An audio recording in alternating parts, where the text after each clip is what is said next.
Assalamualaikum warahmatullahi taala wabarakatuh. InsyaAllah pada hari ini kumpulan kami iaitu kumpulan 5 akan membentangkan tajuk yang diberi ataupun learning point yang kami jumpai di dalam video Ustaz Wadi Anwar yang telah diberi oleh Ustazah baru-baru ini. Jadi sebelum itu saya terlebih dahulu ingin memperkenalkan ahli kumpulan kami, ahli kumpulan saya sendiri. Yang pertama, Muhammad Arifatuddin bin Ahmad, nombor matrik D19312001. Yang kedua iaitu saya sendiri, Khairul Am Hakim bin Khairul Azhar, nombor matrik D19312116. Yang ketiga, Muhammad Nakuddin bin Mak Naim, D19312028. Yang keempat, Muhammad Farhan Hakimi bin Ahmad Fuad, D19311982. Yang kelima, Muhammad Aiman bin Azhar, D19312073. Yang akhir sekali, Akmaluddin Ali bin Sidi Ali, D18110605. Jadi kita tengok kepada slide yang pertama untuk video yang pertama. Video pertama menceritakan tentang riwayat hidup manusia teragung iaitu Nabi Muhammad SAW sebagai seorang Rasul. Poin pertama, Nabi Muhammad menempuh pelbagai rintangan dan cabaran untuk memperjuangkan proses dakwah ini. Sebagaimana kita ketahui, perjalanan dakwah Nabi Muhammad SAW merupakan satu perjalanan yang sangat-sangat sukar kerana banyak rintangan dan masalah yang telah dihadapi oleh Nabi Muhammad. Contohnya pelbagai cacian, hinaan yang dilemparkan semasa Nabi Muhammad ingin menyampaikan dakwahnya. Jadi penolakan berupa hinaan, celaan dari orang kafir sering diterima oleh Nabi Muhammad. Jadi yang kedua pula, Nabi Muhammad SAW menjalankan proses dakwahnya yang pertama iaitu di negerinya sendiri, negeri kelahirannya sendiri, iaitu di kota Mekah. Di kota Mekah, Nabi Muhammad menjalankan dakwah selama 13 tahun. Dan seterusnya, dakwah yang kedua, Nabi Muhammad meneruskan pula di Madinah selama 10 tahun. Dan kedua-dua proses ini menjadikan dakwah Nabi berlaku selama 23 tahun. Selama 3 tahun pertama, proses dakwah Nabi dilakukan secara sembunyi-sembunyi, di mana Nabi mengajarkan kepada ahli saudara terdekat sahaja terlebih dahulu. Jadi selepas itu pula Allah Subhanahu Wa Taala mengarahkan kepada Nabi untuk meneruskan dakwah dia secara terbuka.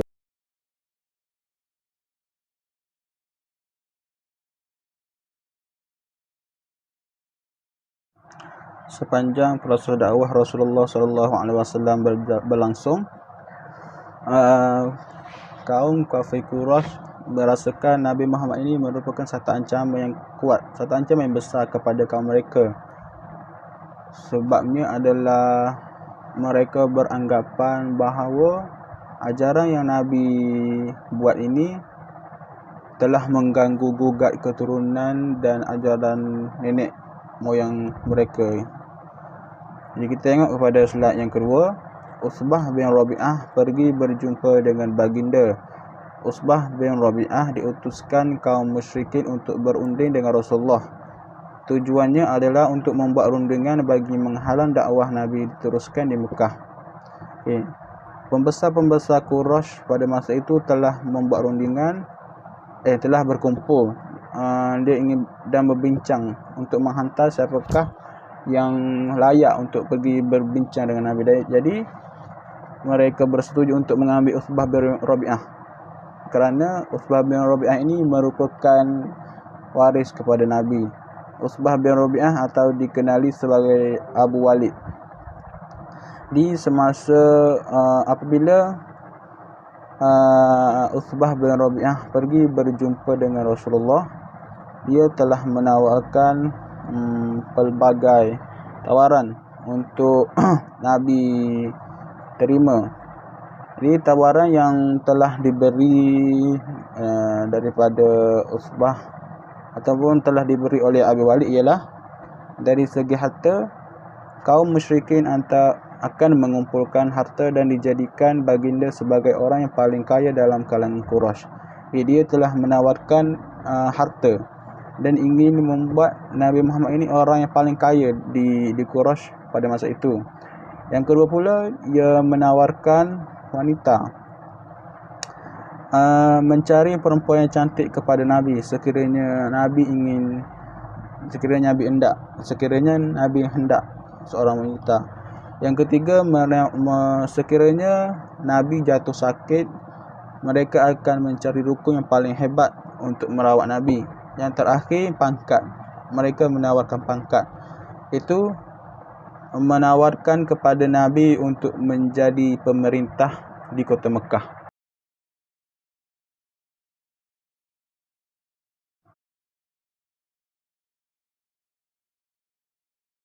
Selepas selesai Abu Walid membaca rundingan tadi, maka Nabi Muhammad pun menjawabnya dengan menyampaikan sebuah dalil. Jadi kita tengok pada slide yang seterusnya, iaitu dalil yang dibaca oleh Nabi Muhammad SAW daripada surah Al-Fussilat ayat 1 hingga 5 yang berbunyi, A'udzubillahi minasyaitonirrajim. Bismillahirrahmanirrahim. Hamim. Tanzilu minarrahmanirrahim. Kutiba fussilat ayatuhu Qur'anan Arabiyyan liqaumin ya'lamun. بشيرا ونذيرا فأعرض أكثرهم فهم لا يسمعون وقالوا قلوبنا في أكنة مما تدعونا إليه وفي آذاننا وقرا ومن بيننا وبينك حجاب فاعمل إننا عاملون صدق الله العظيم. Jadi selepas Nabi Muhammad membaca ayat tersebut, Abu Walid terdiam seketika kerana terkejut mendengar ayat ataupun kalamullah itu. Lalu dia pulang kepada tempat pembesar-pembesar tadi. Jadi setakat itu sahaja daripada saya akan memberi kepada rakan saya yang seterusnya. Bismillahirrahmanirrahim. Assalamualaikum warahmatullahi wabarakatuh. Nama saya Akmaluddin Ali bin Sidi Ali. Nombor metrik D1811065. Okey. Antara learning point yang saya peroleh daripada video sirah Ustaz Wadi Anna yang siri ke-17 adalah dia menceritakan tentang zakat. Okey, first kali kita mesti tanya-tanya apa maksud zakat tu. Okey, zakat dari segi bahasa maksud dia suci, subur atau bersih dan berkat ataupun berkembang. Okey, dan baik kepada harta zakat, pembayar zakat dan penerima zakat. Okey, seterusnya dari segi syarak pula, dia bermaksud zakat mengeluarkan harta tertentu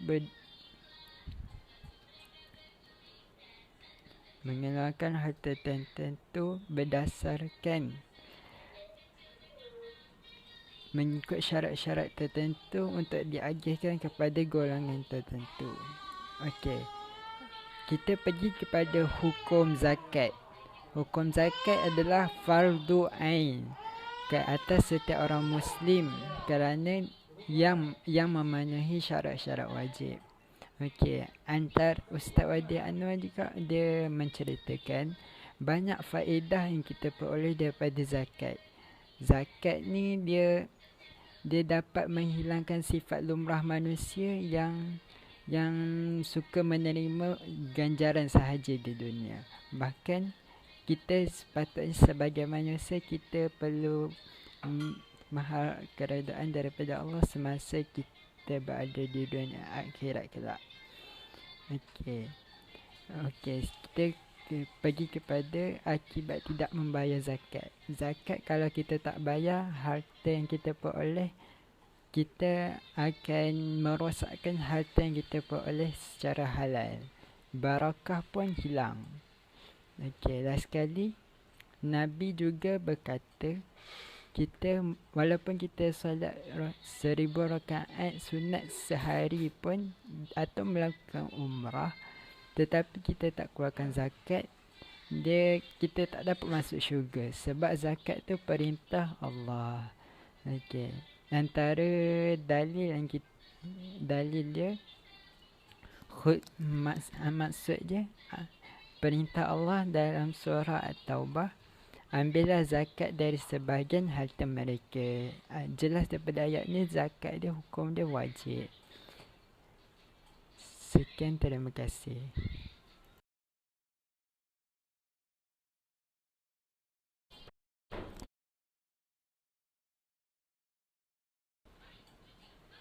Okey, seterusnya kita pergi kepada learning point kedua yang saya peroleh daripada video yang ke-13 tadi. Okey, dia menceritakan tentang Al-Quran ni kalamullah. Al-Quran dia menurut Allah Subhanahu Wa Taala menurunkan Al-Quran menjadi khabar gembira dan peringatan atau amaran kepada orang kafir. Okey, antaranya orang yang taat kepada Allah Subhanahu Wa Taala, dia akan bahagia di dunia dan di akhirat, dan seterusnya dimasukkan ke dalam syurga Allah Subhanahu Wa Taala. Okey, tetapi sebaliknya, celakalah bagi mereka yang tidak taat kepada Allah dan kepada Allah di akhirat, akan dimasukkan ke dalam siksa api neraka yang panas. Okey, yang ketiga, Allah Subhanahu Wa Taala juga akan memberikan ketenteraman dan kebahagiaan dan perlindungan kepada mereka yang mengikuti petunjuknya yang terkandung dalam Al-Quran. Sekian, terima kasih. A'udzubillahi minasyaitonirrajim. Bismillahirrahmanirrahim. Nama diberi Muhammad Farhan Hakimi bin Ahmad Fuad, bernombor metrik D1931192. Di sini slide yang seterusnya, iaitu video yang kedua. Saya ingin berkongsi tentang apa yang saya tonton mengenai video yang kedua yang telah dikongsikan oleh Ustaz Wadi Anwar, iaitu keadaan umat Islam di kota Mekah ketika baginda menyebarkan Islam. Okey, kita tengok poin yang pertama, iaitu orang-orang yang telah memeluk Islam di kota Mekah disebabkan dakwah Rasulullah SAW. Mereka diseksa, dibuang keluarga dan dibunuh oleh kaum Quraisy Mekah, seperti Sayyidina Khabab Ibn Arif. Okey, apa yang telah dikongsikan oleh Al-Fadil Ustaz Wadi Anwar, beliau menceritakan tentang apabila Nabi tiba di kota Mekah, Nabi melihat umat Islam di kota Mekah telah diseksa, dicaci dan dihina dan dibuang keluarga, seperti sehingga cacat seperti Sayyidina Khabab Ibn Arif.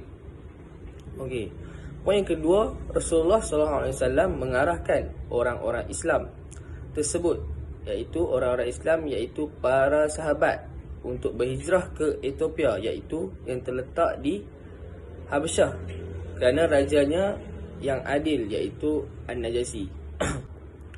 Setelah Rasulullah SAW melihat keadaan umat Islam yang sangat teruk, pada suatu hari Rasulullah SAW telah menyeru umat Islam supaya berhijrah ke Habasyah. Okey, seterusnya penghijrahan umat Islam ke Habasyah. Okey, apa yang telah dikongsikan dalam video Al-Fadil Ustaz Wadi Anwar, para sahabat tanpa ragu mengikut arahan Rasulullah SAW dengan berhijrah ke Habasyah, dan itulah hijrah pertama dalam Islam sebelum hijrah Rasulullah SAW ke kota Madinah. Kuatnya iman para sahabat kerana mereka berhijrah tanpa memikirkan apa-apa melainkan demi menyelamatkan iman yang ada di dalam diri mereka.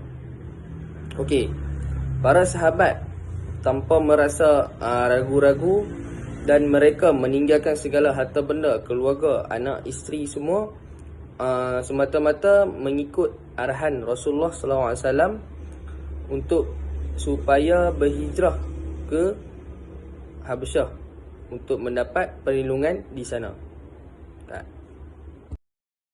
Setelah Rasulullah SAW telah menyeru umat Islam supaya berhijrah ke Habasyah, maka kumpulan yang pertama seramai 10 orang yang diketuai oleh Sayyidina Uthman ibnu Maz'un dan disambut dengan baik oleh kerajaan Habasyah. Okey, kumpulan yang pertama seramai 10 orang itu hanya lelaki sahaja yang telah diketuai oleh Sayyidina Uthman ibnu Maz'un. Setelah mereka tiba di sana, Raja Habasyah iaitu Raja An-Najasyi telah menyambut ataupun meraihkan mereka dengan baik, dengan layanan yang baik. Maka kabar baik itu sampai ke umat Islam lain di kota Mekah, dan pergilah kumpulan kedua pula seramai 83 orang dan diketuai oleh Sayyidina Ja'far ibnu Abdul Talib iaitu sepupu Rasulullah SAW. Setelah mereka mendengar kabar berita yang mendapati bahawa kumpulan yang pertama telah dilayani dengan baik oleh Raja Habasyah, maka pergilah kumpulan yang kedua seramai 83 orang yang diketuai oleh Ja'far ibnu Abdul Talib iaitu sepupu Rasulullah SAW. Okey, perbezaannya penghijrahan antara hijrah ke Habasyah berlaku pada tahun keempat kenabian menjadi Rasul, tetapi ia tidak diwajibkan. Dan hijrah yang kedua, Rasulullah SAW berhijrah bersama para sahabat ke Madinah. Ini adalah untuk pengetahuan rakan-rakan sekalian. Okey, seterusnya strategi kaum Quraisy saya akan serahkan kembali kepada rakan saya. Assalamualaikum warahmatullahi wabarakatuh. Nama saya Muhammad Aiman bin Muhammad Azhar. Nombor metrik di 193-12073. Dan saya akan menyambung pembentangan untuk kumpulan kami, dan saya akan menyambung pembentangan bagi video yang kedua. Mungkin pembentang sebelum saya iaitu Muhammad Farhan Hakimi. Poin terakhir yang dia membentangkan ialah kabar baik yang diterima oleh umat-umat Islam di Mekah tentang kumpulan pertama yang berhijrah ke Habasyah telah dilayani dengan layanan yang baik daripada kerajaan Habasyah. Jadi saya akan menyambung dengan masuk pada poin strategi kaum Quraisy untuk menjatuhkan umat Islam. Jadi poin yang pertama, setelah mendapati penduduk Mekah yang beragama Islam ramai yang berhijrah ke Habasyah, kaum Quraisy berasa takut dan marah. Jadi apabila kaum Quraisy Mekah ni dia dapat tahu ramai penduduknya yang beragama Islam berpindah dan berhijrah ke Habasyah, jadi mereka pun berasa yang pertama berasa takut, dan pertama mereka rasa marah. Kenapa mereka takut? Kerana penduduk Islam yang sebelum ni berada di Mekah, mereka selalu menyeksa, mengacau dan melakukan perkara-perkara yang tidak baik terhadap mereka. Jadi mereka takut umat Islam yang berpindah dari Mekah ke Habasyah memberitahu Raja Habasyah tentang perbuatan kaum Quraisy terhadap mereka. Jadi mereka berasa takut terhadap itulah. Dan mereka marah sebab bilangan penduduk di kota Mekah semakin berkurangan. Mungkin mereka tidak dapat menghasilkan wang dengan mengutip sewaan. Macam itulah kan. Jadi bila mereka berasa takut, mereka pun membuat satu plan. Mereka buat plan dengan orang-orang Quraisy lah kan. Macam mana kita nak bawa balik orang-orang Islam ni. Jadi masuk poin yang kedua. Kaum Quraisy menghantar 2 orang wakil, iaitu Abdullah bin Abi Rabi'ah dan Amru al-As bin Wa'il, untuk berjumpa dengan Raja An-Najasyi demi menjatuhkan agama Islam dan memburuk-burukkan agama Islam. Jadi untuk poin ni, mereka dah buat satu plan nak bagi umat Islam ni kembali ke kota Mekah. Jadi mereka hantar wakil 2 orang, iaitu Abdullah bin Abi Rabi'ah dan Amru al-As. Jadi mereka hantar 2 orang ini untuk berjumpa dengan An-Najasyi, iaitu raja di kota Habsyah. Mereka hantar. Jadi 2 orang ni mereka pergi ke sana dengan membawa hadiah. Macam-macam hadiah mereka bawa.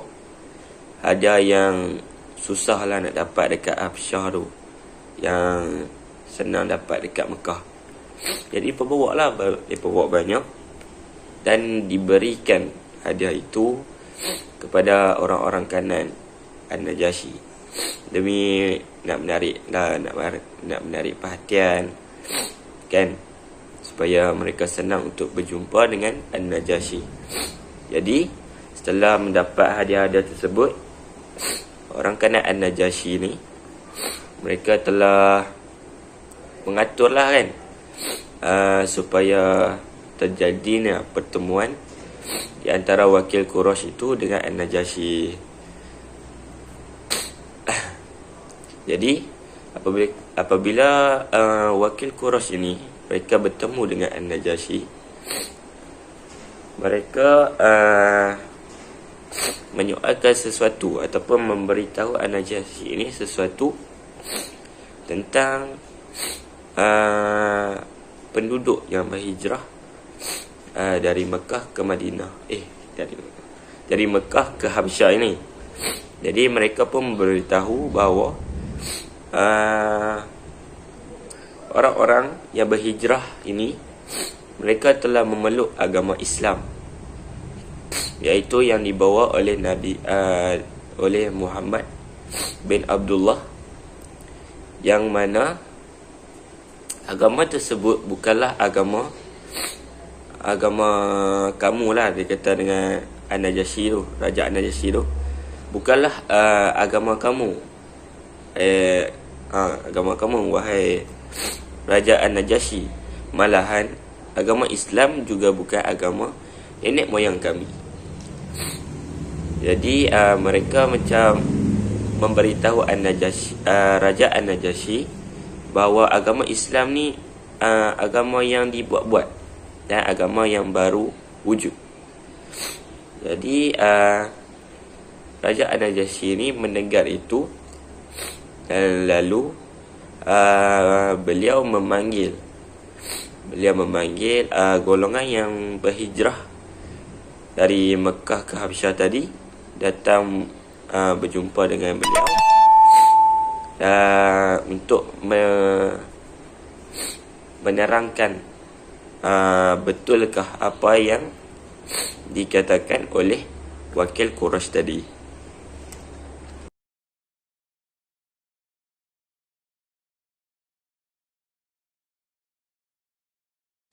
Okey, sambung ke slide seterusnya.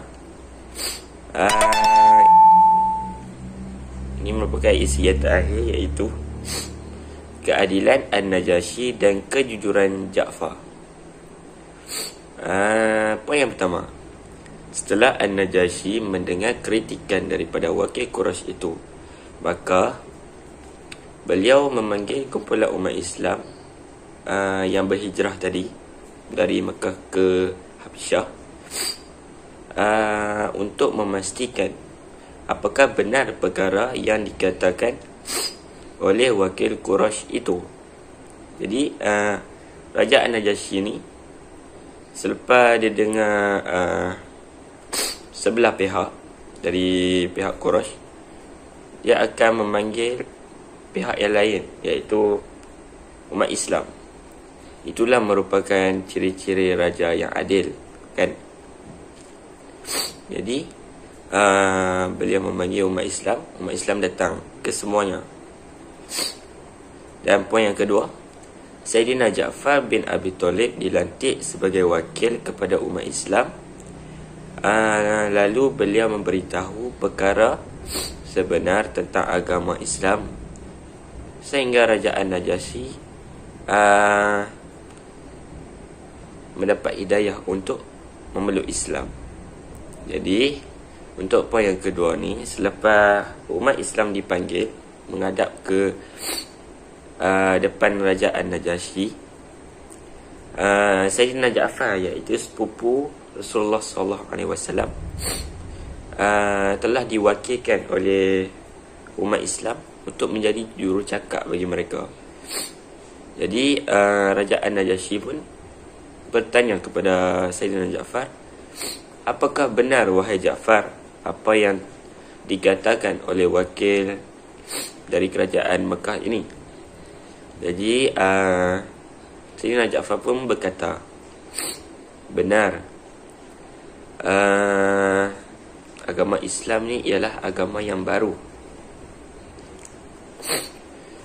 tetapi dahulunya kami minum arak, dan dahulunya kami berbuat macam-macam keburukan, bermain judi, berzina dan sebagainya.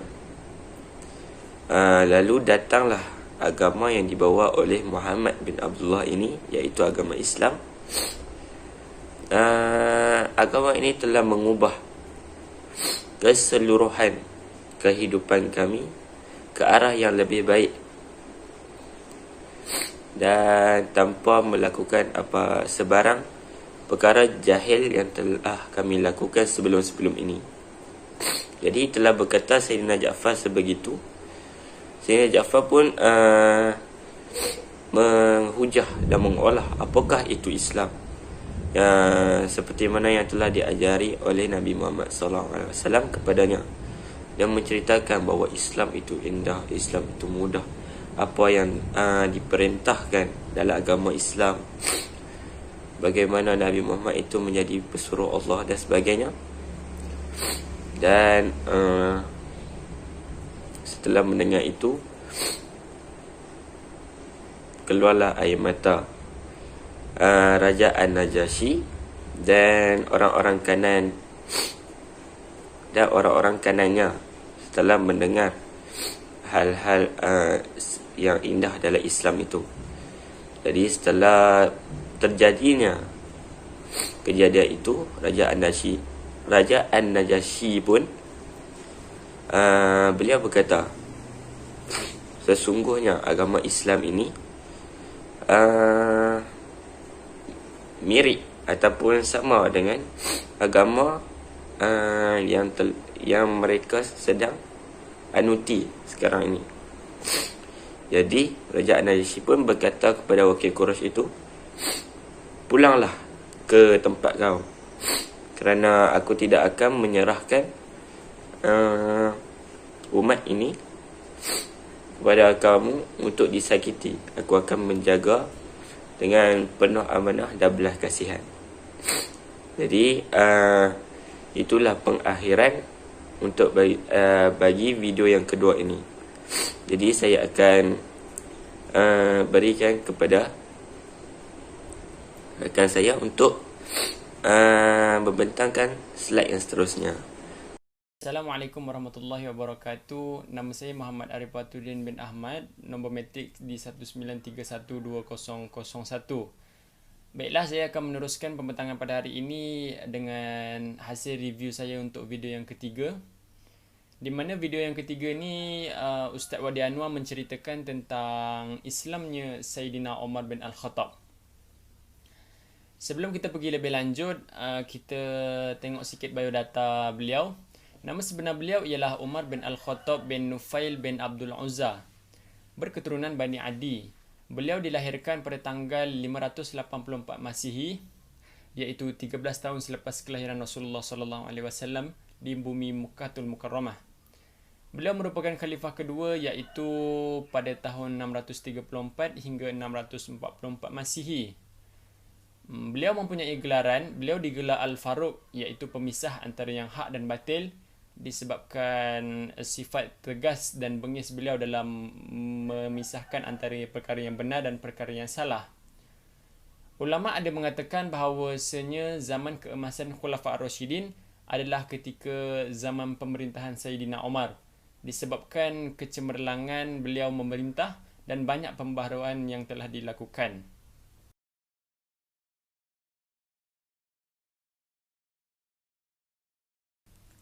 Okey, kita terus kepada kronologi bagaimana Islamnya Sayyidina Umar.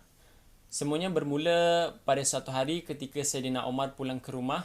Beliau siap berpakaian perang sambil mengacukan pedang, bertekad untuk membunuh baginda sallallahu alaihi wasallam. Jadi pada suatu hari Sayyidina Umar dengan pakaian perang dan juga pedangnya diacukan untuk membunuh Rasulullah sallallahu alaihi wasallam. Ketika itu Rasulullah berada di rumah Arqam, iaitu dekat dengan Bukit Safa, yang mana pada saat itu menjadi pusat kegiatan dakwah Islam yang masih tertutup. Sewaktu perjalanan beliau menuju ke Arqam, maka beliau berjumpa dengan Nuaim bin Abdullah. Ketika itu Nuaim telah pun memeluk agama Islam, akan tetapi beliau merahsiakan kerana takut diapa-apakan oleh Sayyidina Umar. Setelah Sayyidina Umar berjumpa dengan Nuaim, maka Nuaim bertanya kepada Sayyidina Umar, "Wahai Umar, engkau hendak pergi ke mana?" Lalu Umar menjawab, "Aku hendak pergi bertemu Rasulullah dan membunuh Rasulullah SAW." Mendengar perkabaran tersebut, maka Nuaim pun berasa takut. Beliau berasa takut dan cuba untuk mengalihkan arah Sayyidina Umar daripada menuju ke bertemu Rasulullah SAW dengan berfikir berbagai alasan. Sewaktu itu Nuaim teringat bahawasanya adik Sayyidina Umar dan juga adik iparnya telah memeluk agama Islam. Maka Nuaim berkata kepada Umar begini, "Wahai Umar, kenapa engkau kisahkan tentang Rasulullah SAW sedangkan adik dan adik ipar engkau telah pun memeluk agama Islam?" Iaitu saudara-saudara terdekatnya lah. Mendengar perkabaran tersebut, maka Sayyidina Umar pun berasa marah. Dia berasa marah lalu menukar arahnya daripada hendak pergi membunuh Rasulullah SAW untuk pergi ke rumah adiknya, iaitu Fatimah binti Khattab. Setibanya Sayyidina Umar di rumah Fatimah, iaitu adiknya, maka beliau mendengar suara orang membaca Al-Quran. Akan tetapi pada ketika itu beliau belum mengetahui bahawasanya yang dibaca itu ialah Al-Quran, yakni wahyu Allah Subhanahu Wa Taala. Apabila beliau mendengar bacaan tersebut, maka beliau mengetuk pintu dengan keras. Mengetuk pintu rumah Fatimah dengan keras. Sewaktu itu terdapat 3 orang dalam rumah tersebut, iaitu Fatimah, adiknya Sayyidina Umar, kemudian suaminya iaitu Said bin Zaid, dan juga seorang Khabbab bin Al-Arad. Siapa Khabbab bin Al-Arad? Beliau ialah guru Al-Quran. Beliau telah memeluk agama Islam, antara orang yang awal memeluk agama Islam, dan telah belajar membaca Al-Quran daripada Rasulullah. Maka beliau mengajarkannya kepada Fatimah dan suaminya pada ketika itu.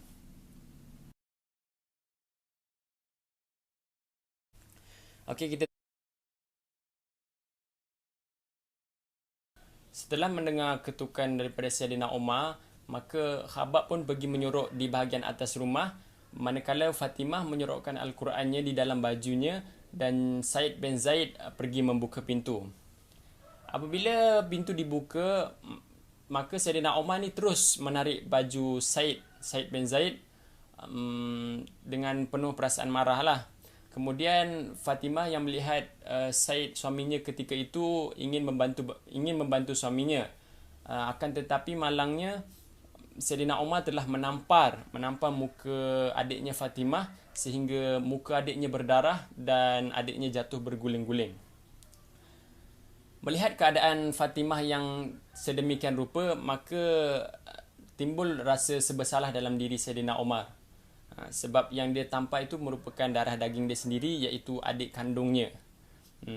Apa yang terjadi selepas itu akan disambung oleh sahabat saya. Sekian. Bismillahirrahmanirrahim. Assalamualaikum warahmatullahi taala wabarakatuh. Nama saya Muhammad Aqidin bin Manaim, bernombor metrik di 1931208.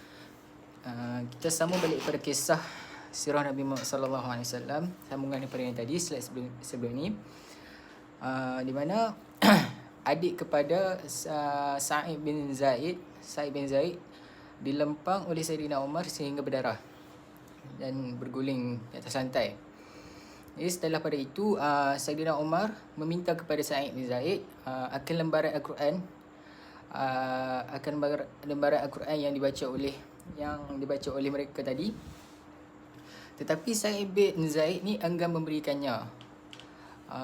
Enggan memberikan kerana tidak mahu Saidina Umar bin Khattab ini merosakkannya. Kerana apa? Pada zaman itu tak semua orang boleh menyimpan ataupun boleh menulis wahyu Allah, yang ni Al-Quran tadi tu. Jadi pada zaman itu tak semua orang ada. Jadi disebabkan itu dia tak nak, Sa'id bin Zaid ini dia tak nak Saidina Umar merosakkannya. Jadi Saidina Umar meminta sambil tertanya, kenapa dia orang ni sanggup bermati-matian, sanggup kena pukul, sanggup berdarah-darah untuk lindungi Al-Quran ni. Kemudian Saidina Umar pun meminta lagi, dan dia berjanji dia tak akan merosakkannya. Jadi lepas pada tu Sa'id bin Zaid pun memberikan lembaran Al-Quran tu kepada Saidina Umar. Lalu Saidina pun membaca wahyu Allah itu, lembaran Al-Quran itu, yang tertulis padanya surah Taha, di mana surah itu yang ditujukan kepada Nabi Muhammad SAW. Jadi Saidina pun membaca, dia baca lalu dia nangis surah Taha. Sepada nangis tu dia puji Quran itu. Dia kata ma ajmala zil kalam. Dia puji ayat Al-Quran ni, betapa indahnya ayat Al-Quran ni yang ditujukan kepada Nabi Muhammad SAW. Kemudian tidak lama kemudian tu Khabab yang menyurut di atas siling di atas rumah tadi, dia mendengar akan pujian Saidina Umar kepada Al-Quran itu. Dia dengar, kemudian dia turun daripada atas rumah, lalu bertemu dengan Saidina Umar. Dia berjumpa. Saidina Khabab kata kat Saidina Umar bahawa yang dia dengar Nabi Muhammad SAW berdoa kepada Allah Subhanahu Wa Taala supaya Allah Subhanahu Wa Taala kuatkan Islam ni, kuatkan dakwah yang mereka lakukan ni, kuatkan gerakan Islam ni dengan Islamnya Abu Jahal ataupun Islamnya Saidina Umar bin Khattab tadi ni. Kerana apa? Kerana mereka berdua ni, Abu Jahal dengan Saidina Umar, merupakan pemimpin yang sangat berpengaruh, pemimpin perang yang sangat berpengaruh. Jadi kita akan teruskan pada slide seterusnya. Okey, kita teruskan pada slide seterusnya. Jadi sambungan pada yang tadi, setelah Khabab bertemu tu, dan setelah Khabab beritahu pada Saidina Umar bahawa yang Nabi Muhammad SAW berdoa kepada Allah untuk kuatkan Islam apa semua tu, Khabab berkata lagi, Khabab kata dekat Saidina Umar bahawa dia juga berdoa kepada Allah, supaya Allah memilih dia. Jadi lepas pada dia cakap macam tu, terus Saidina Umar bertanya kepada mereka, pada Khabab ni tadi, di mana Nabi Muhammad SAW, kat mana dia, aku dah jumpa dia. Jadi Khabab pun beritahu baginda dekat Baitul Arqam, jadi dekat rumah Ibnu Arqam yang terletak yang berdekatan dengan Bukit Safa. Jadi tanpa membuang masa pun Saidina pun terus menuju ke tempat itu dalam keadaan dia memakai baju perang, di mana pedang dia masih kat tangan. Jadi dia pun berjalan pergi menuju ke tempat itu, dan apabila dia sampai ke rumah Ibnu Arqam ni, dia ketuk pintu. Dia ketuk pintu. Lepas tu orang yang kat dalam rumah, sahabat-sahabat yang kat dalam rumah pun semua dapat tahu bahawa yang ketuk pintu tu tadi Saidina Umar. Jadi dia orang semua macam takut. Dia orang semua ke belakang. Tapi Nabi Muhammad SAW kata, biarkan dia masuk, biarkan. Kerana apa? Tak ada seorang pun manusia yang kat atas muka bumi ni yang tak takut dengan Saidina Umar. Kecuali Nabi seorang yang sangat berani. Kalau Nabi ni seorang yang sangat berani, seorang yang sangat kuat. Jadi membiarkan. Selain Nabi yang tak takut dengan Saidina Umar ni, itu Saidina Hamzah, iaitu bapa saudaranya sendiri. Yang lain, sahabat lain semua takut. Jadi kita sambung pada slide seterusnya. Okey, sambungannya. Jadi Nabi SAW, Nabi Muhammad SAW dan juga Saidina Hamzah yang ada juga dalam rumah tu di Baitul Ibn Arqam tu, juga menyuruh yang lain supaya membiarkan Saidina Umar masuk ke dalam rumah. Saidina Hamzah juga berkata, jikalau Saidina Umar datang dengan niat untuk niat yang baik, maka kita akan layan dia dengan baik. Tapi jikalau sebaliknya, ataupun jikalau niatnya datang untuk membunuh, maka Saidina Hamzah kata, maka aku sendiri yang akan membunuhnya dengan pedang yang digunakan oleh Saidina Umar itu. Jadi mana kata macam kalau kata Saidina Hamzah ni datang niat membunuh, Saidina Umar ni datang niat untuk membunuh, maka Saidina Hamzah ni lah yang akan bunuh Saidina Umar itu dengan pedang Saidina Umar sendiri. Jadi itu kata Saidina Hamzah. Setelah itu, dia pun membiarkan dia masuk. Dia buka pintu. Saidina Umar jumpa dengan Nabi. Time itu, pada masa itu, kali pertama Nabi Muhammad SAW pegang jubah Saidina Umar. Dia goncang jubah Saidina Umar. Lepas tu Nabi Muhammad SAW kata, tak sampai masa lagi ke untuk engkau takut pada Allah, untuk kau takut kepada azab Allah Azza wa Jalla? Nabi SAW tanya kat Saidina Umar macam tu. Lepas tu Saidina Umar cakap dekat Nabi. Saidina Umar kata, aku datang sini untuk menyaksikan bahawa tiada Tuhan selain Allah dan engkau itu Muhammad pesuruh Allah. Jadi dia datang itu untuk dia datang jumpa Nabi untuk dia mengucap, untuk dia syahadah.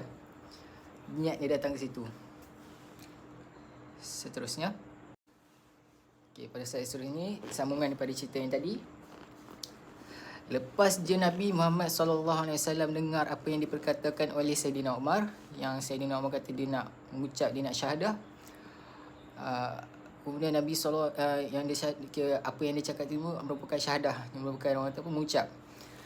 Jadi lepas je Nabi Muhammad SAW dengar, Nabi Muhammad SAW bertakbir dengan kuat, Allahu Akbar, Allahu Akbar, Allahu Akbar. Jadi sahabat-sahabat lain yang kat belakang tadi semua sampai ke hadapan, yang di belakang tadi semua keluar ke hadapan sampai tertanya-tanya apa yang berlaku. Jadi sahabat-sahabat yang lain semua bagi tahu bahawa maka Nabi Muhammad SAW cakap, Aslamu Umar, telah Islamlah Saidina Umar. Bahawa Saidina Umar ni telah memeluk Islam lah. Jadi pada waktu itu pada umur Nabi berumur 26 tahun, dan setengah pendapat ulama mengatakan bahawa pada tahun keempat ataupun lima ataupun keenam ataupun tahun keenam kenabian. Mereka kata pada tahun keempat atau pada tahun kelima ataupun pada tahun keenam Nabi menjadi rasul, menjadi nabi. Jadi dan pada waktu itulah hidayah yang sebesar-besar nikmat, mereka kata hidayah yang paling agung, paling hebat sekali yang diberikan kepada Saidina Umar bin Khattab, di mana ia menjadi orang kedua paling penting dalam Islam setelah Saidina Umar. Jadi dua orang ni yang paling penting dalam Islam. Yang pertama sekali menjadi orang paling penting ialah Saidina Abu Bakar. Kemudian yang kedua ialah Saidina Umar bin Khattab. Jadi itulah orang kata pun momen-momen yang sangat hebat, di mana Islamnya Saidina Umar, orang yang sangat berpengaruh selain daripada Abu Jahal. Jadi wallahu alam. Subhana rabbika rabbil izzati amma yasifun, wassalamu ala mursalin walhamdulillahi rabbil alamin. Terima kasih. Assalamualaikum warahmatullahi wabarakatuh.